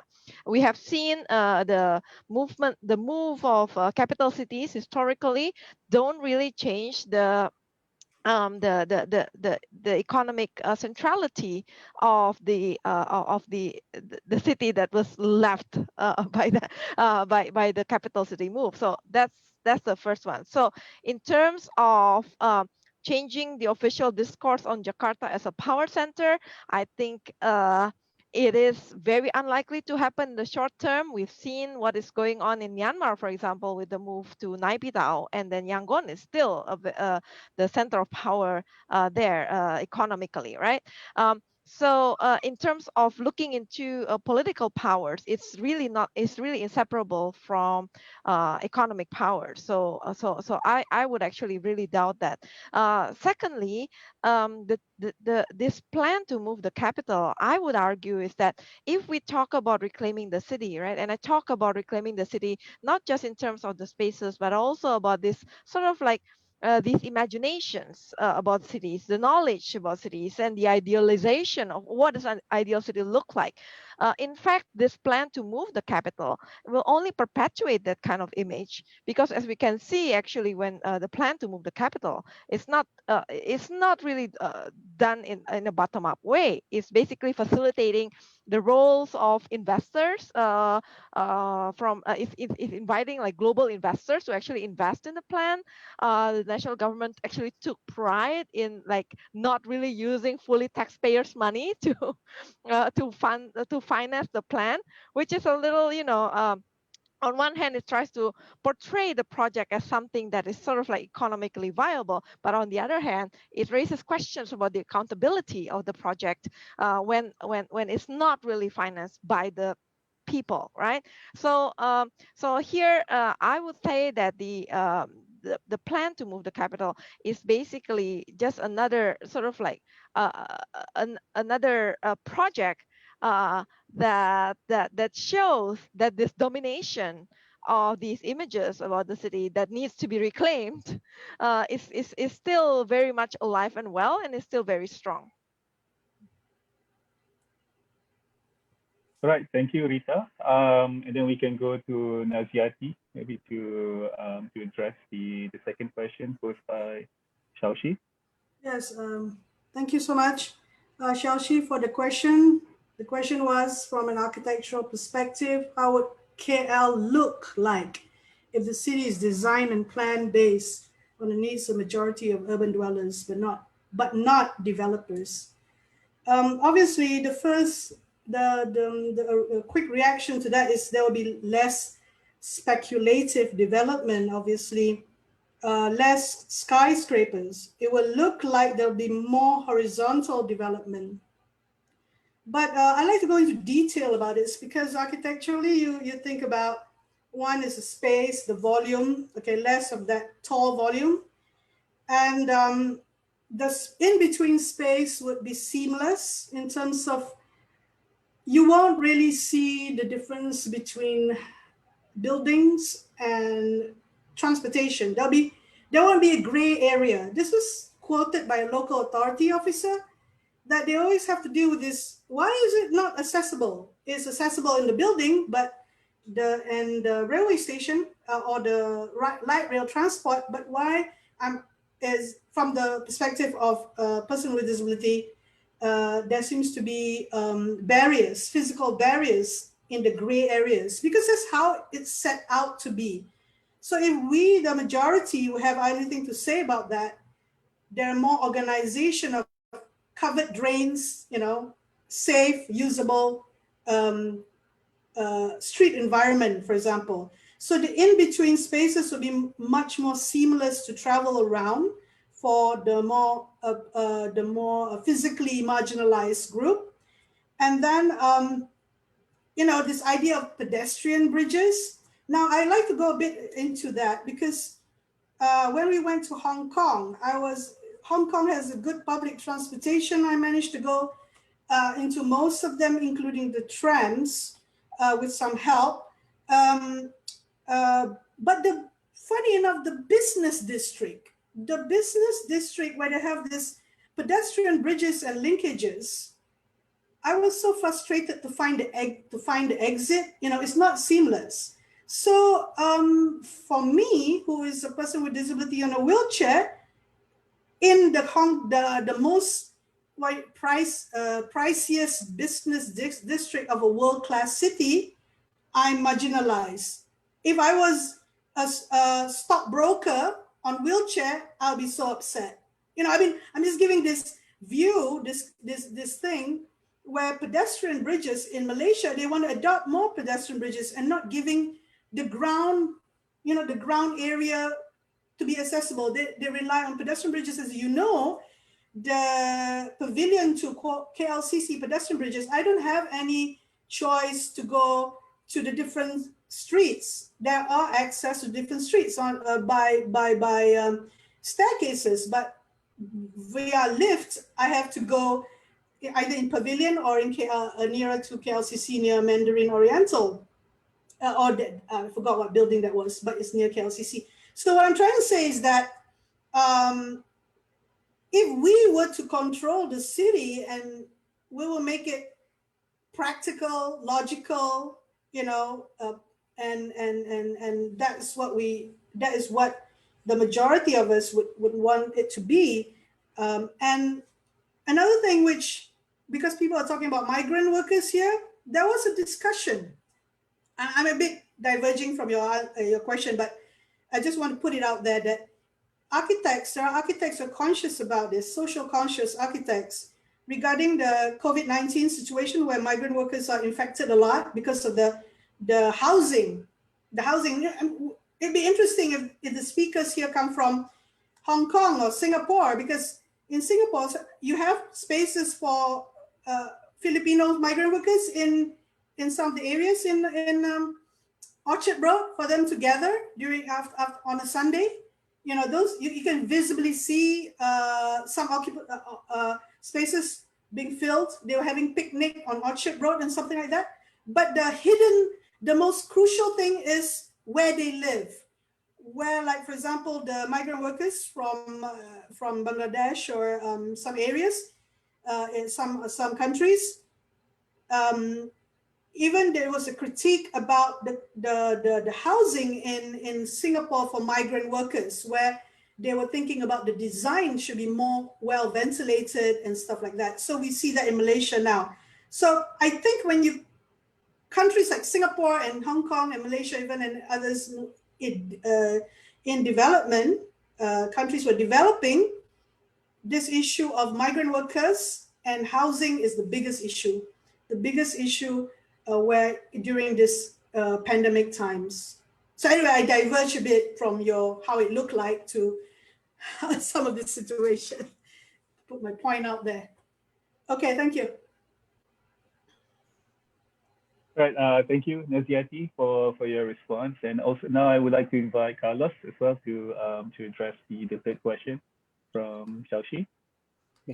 Thank you very much, Xiaoxi, for this wonderful question about how Hong Kong's relationship with mainland China is affecting the migrant domestic workers there. So I think it's also runs along the theme of this contradiction between inclusion and exclusion. So in many ways, if you there's a lot of collaborations with political parties in terms of advancing domestic workers' rights, migrant workers' rights in the city, and there's also a lot of collaboration between these local groups, progressive local groups, with some of the more political groups among the ranks of the grassroots organizers in Hong Kong, the grassroots organizers of migrant workers in Hong Kong. But at the same time, they're also seen as separate, as they don't have the same things that are at stake because of, for example, the implementation of Hong Kong security law. They're also framed as, their interests are also framed very different from local citizens' interests, although we can see that might be wrong, because a lot of the things that might affect in terms of policies that might affect local citizens would definitely extend to their migrant workers as well. So it still runs across that contradiction between being included in a sense, but also excluded, because these are different concerns. But I think what we can find that what we should really refocus, we should refocus our attention into what happens on the ground. For example, I remember in 2016, during the height of occupying movements, there are interesting connections between, or even tensions between, how migrant workers would still occupy spaces that are near the Occupy movement protests, because their security is also at risk, or there might be conflated with the protesters. But the thing is, because of the racial boundaries, that conflation seldom very happens. So there is a sort of an mode to exclude or separate their concerns, but at the same time, you'll see some stories about, for example, how, because many of these kids, many of the protesters are kids, and a lot of these grew up with their Pinay or Indonesian domestic workers. So you'll see some of these domestic workers bringing food, bringing stuff for their wards who are part of the group. Or I remember a story where a lot of them are, a lot of the kids who are running away from the police, or are finding refuge into, hiding into the refuge of these women, just so that they can escape. So those kinds of stories, I think, are very interesting, and I think there should be more work in looking at those sorts of connections, because I think they can produce much more interesting insights into how how different forms of reclaiming the city could happen. Thank you. All right. Thank you, Carlos. And also we have one question. I think I should let Azrin answer. So there's one here that asked, how can KL, Manila, Jakarta, and Bangkok urban activists learn how to use privatized spaces more, i.e. shopping areas, high-rise office spaces, street protests without permit requests? So are there ways to go about doing this? Because as we can see, more and more public spaces are being privatized now, or there's highly restrictive regulations. As you can see, what Azrin has shown, all these things that you cannot do in a public space, in Dataran Merdeka. So is there a way now, for urban activists to be creative, I guess, in working around this, especially in utilizing the private spaces, for public protests? Azrin, can you address this question? And then also invite other speakers as well if they have anything else to add. Okay, go ahead. Okay. Thank you. I think I would like to refer back to Rita's presentation, where she was talking about people coming together to do these seemingly mundane things like just eating together, or just like talking. And because these are the spaces where these so-called convivial spaces, right? It's very important because it's a space for spaces of encounter, right? So I would like to relate to one incident. I think sometime last year, no, 2 years ago, there's this group called the KL Sketch Nation in KL. And what they do, they're urban sketches, right? So they go around, they sit in groups, and then they sketch, very harmless, right? So one day they decided to, okay, let's go and sketch outside of was it outside or inside of Lot 10 in KL, right? So they were sitting, and then suddenly the guards came. Said, "You cannot be here." It's like, but we're not doing anything, right? We're not in the way of shoppers, We are just sitting here. We are just drawing, right? And then they were like, "No, you cannot be in here." And then so they moved out. They moved out into the streets, right? But so they were on the sidewalk. And then they still said that, no, you cannot be here. And then the founder of the group basically put this incident on Instagram. And he has a large following, right? And it got so much backlash from the netizens that Lot 10 actually contacted them and invited them to come and sketch, be part of this event that they were having. So I think this is one instance where you can actually use this kind of seemingly mundane and harmless activities, to test the publicness of space, right? Because before that they were basically thrown away from this space outside of Central Market. It's public space, but it's heavily policed. And it's not like by the real police, right? It's by the auxiliary police. Said that you cannot be here. So I think what these instances do, and then when they get broadcasted into social media, which is another aspect of public sphere, in this instance, although we can argue about, this is actually privately owned space and whatnot.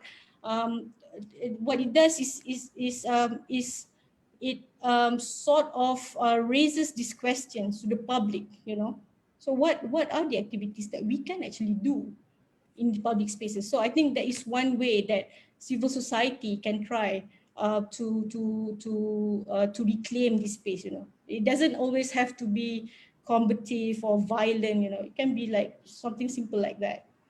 Yeah. Okay, but can I add a little bit to? I mean, I just have a question on my own as well to you, Azrin. Yeah. Is there a danger of these private properties, this private space actually co-opting the protest, because you can see, I mean, like the Lot 10, for example, I mean, seeing it as a way maybe to, as a public, as a way for them, as a free advertising, or maybe to look cool as well, so is there a danger of that, Yeah. Well, there is always danger of that, and I think that protesting in the recent years, it's seen as the cool thing to do. I mean, if you go to like the Women's March, for example, it's almost like a fashion show. So people were Instagramming everywhere. So, but I think if you look at it in the in the longitudinal sense, right, in the long run, in a society like Malaysia where we are still relearning how to protest, I think this is probably not a bad thing to have. In a way, we regain the space, and whatever credibility these private companies get, I think we can always challenge that later on. So, but I think in longer sense, I think it's not really that an issue. Okay. All right. Thank you. Okay, so we'll go through the questions posed by the attendees in the chat box. So there's one from Sofian.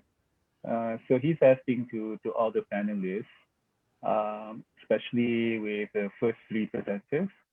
So is the process of reclaiming the city doomed to be an exercise in futility, shaped as it is by the macroeconomic transformation of society?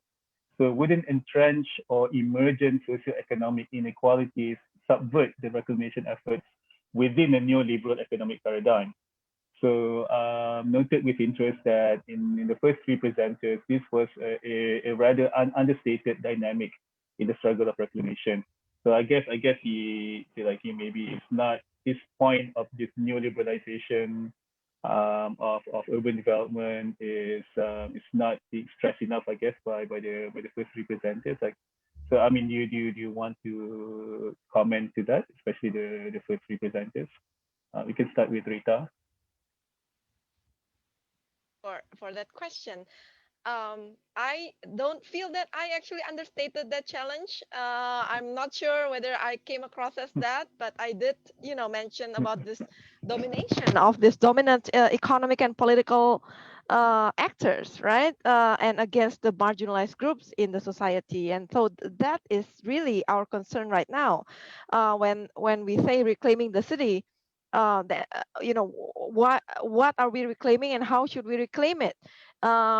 I actually focused on the mundane and the everyday struggles of people, especially the just the ordinary people. Just because actually I think they are the ones who are really understated in a lot of discussions. Okay, just because they are actually the marginalized and they are so ordinary. They're not, they might not be very very big and fancy, but they are there, and they are there in great numbers. One of the things that makes it easy to actually miss these kinds of like everyday reclaiming and resistance as well as negotiations of space is because we also all of us are also kind of like I can understand. I mean, I also feel the frustrations of this, like the kind of like the formal ways of developing cities are so dominated by all these neoliberal urban development logics, right?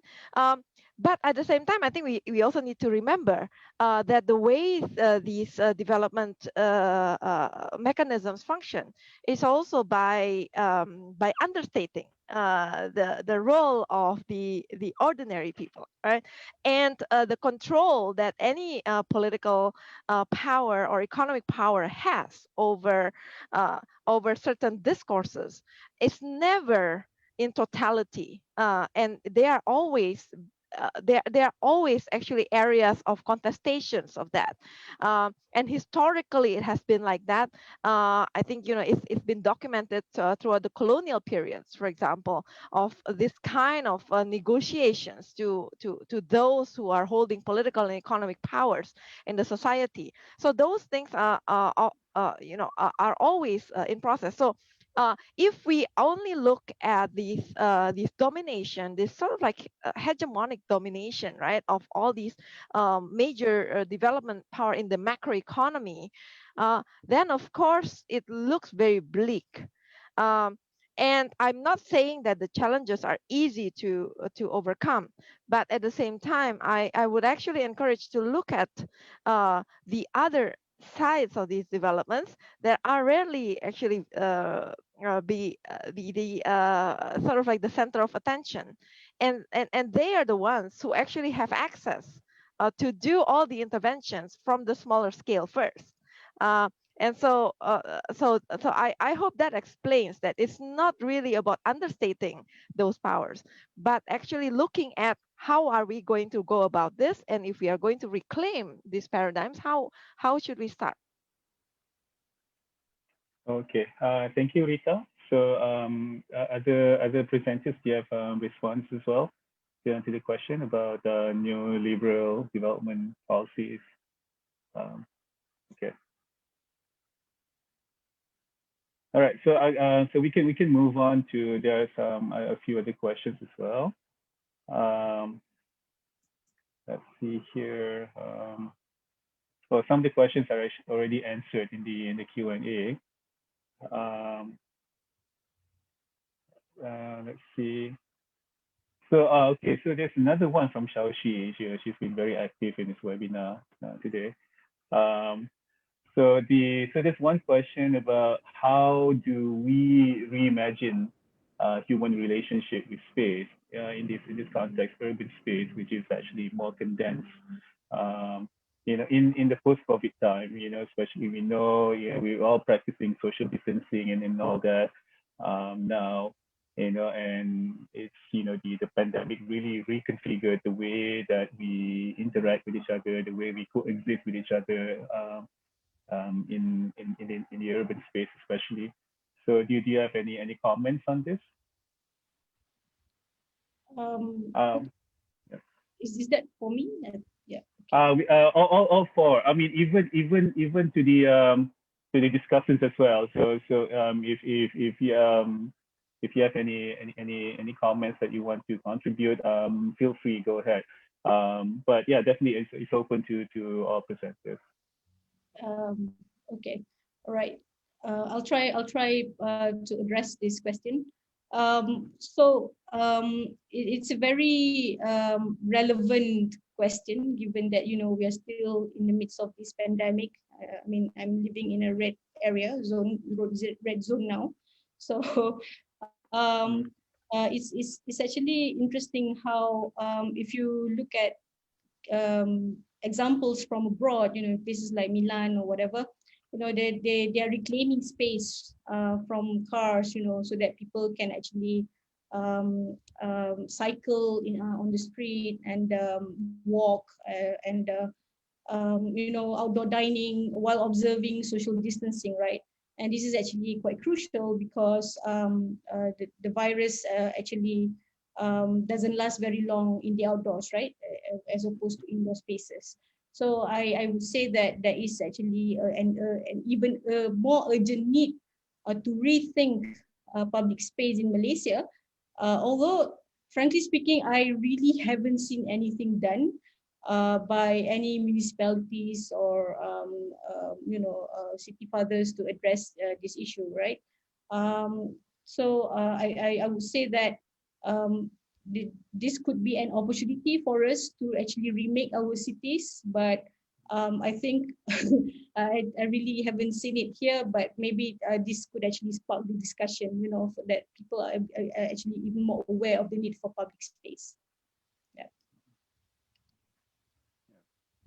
I think we all have seen how the pandemic actually exposed the inequalities, the social economic inequalities in in these urban spaces, especially those who live the in low income neighborhoods, in low cost flats, for example, as opposed to those who who live in much more privileged areas, and also even access to internet, access to basic infrastructures and things like that.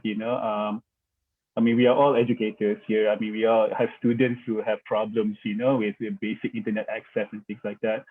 So I think these are all part of, seeing this pandemic as a way to reconfigure the society, so because the problems are out there for all to see, so, and obviously something has to be done.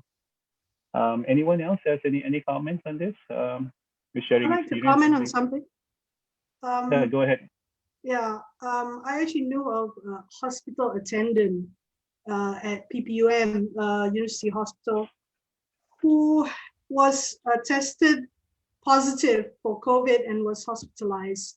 And the problem is she was living in a housing, this Kampung Kerinci, the flats, which they have one set of lifts or one or two sets of lifts. And when her neighbors found out about her had COVID positive, after she came out from the hospital, they shunned her whole family.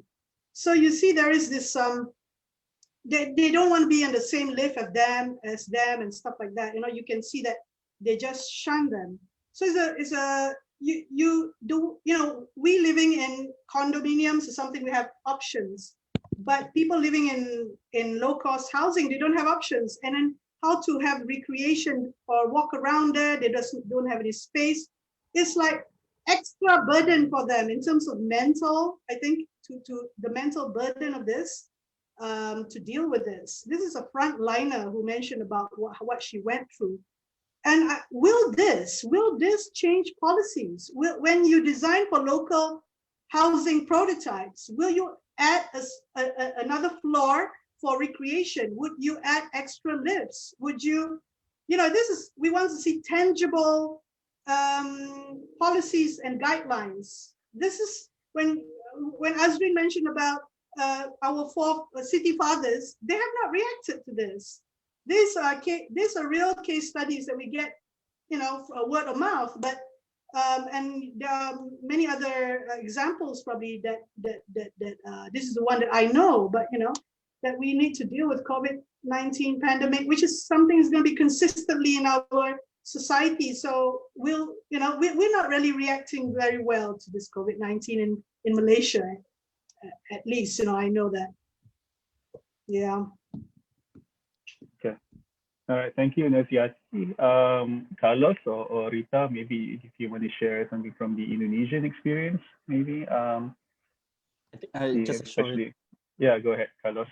So I think what reclaiming the city might entail post-COVID is what we're beginning to realize now is the importance of community. So post-COVID, whether that community would be, or what shape of that community would take is something that we need to work on. But I think the sense of community is very important in sort of energizing this impulse to reclaim the city and pushing for the kind of reforms that we want to, and the kind of policies that we want for the citizens and for non-citizens of these cities.